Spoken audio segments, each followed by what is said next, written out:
You're listening to the audio production of Globequake, Living in the Unshakable Kingdom While the World Falls Apart, by Wallace Henley. Published by Thomas Nelson and read by Tom Parks. To Dr. John Edmund Haggai, Dr. Ed Young, Chuck Colson, Kingdom Men, Unshakable Leaders, Beloved Friends, Inspiring Mentors. Preface. This book begins with crisis and ends with hope. My purpose is to help people grappling with change and upheaval understand how to find safety, sanity, and stability in the midst of the turmoil and find their way to genuine hope. You may be somewhere along that route. In 2009, leaders at Houston Baptist University asked me to conduct a conference on the impact of worldwide change on business and the marketplace. A team of experts helped me dig deep into the contemporary issues faced by business leaders.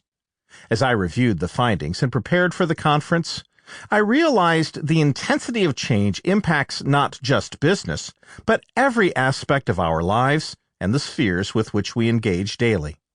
That was one reason I wrote the book you are listening to right now.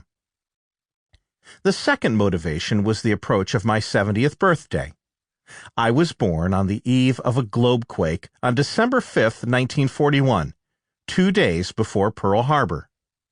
During my later school years, communism was crawling over the planet, and it appeared my generation wouldn't live into adulthood because of the constant threat of nuclear war. As a young newspaper reporter, I covered the Civil Rights Revolution in Birmingham, Alabama, and other parts of the nation.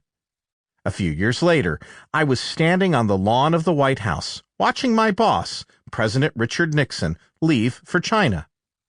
3 decades later, I stood on the lawn of the church where I serve as a pastor to welcome 300 students from China for a 3-week immersion program at our church, which would include an introduction to the Bible.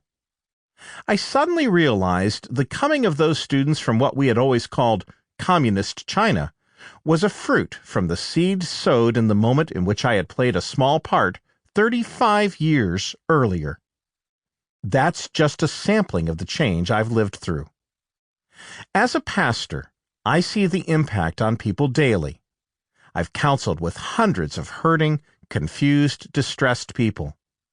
In recent years, however, the needs have deepened, bewilderment has intensified, and the problems have become much more complex. I believe... Sample complete. Ready to continue?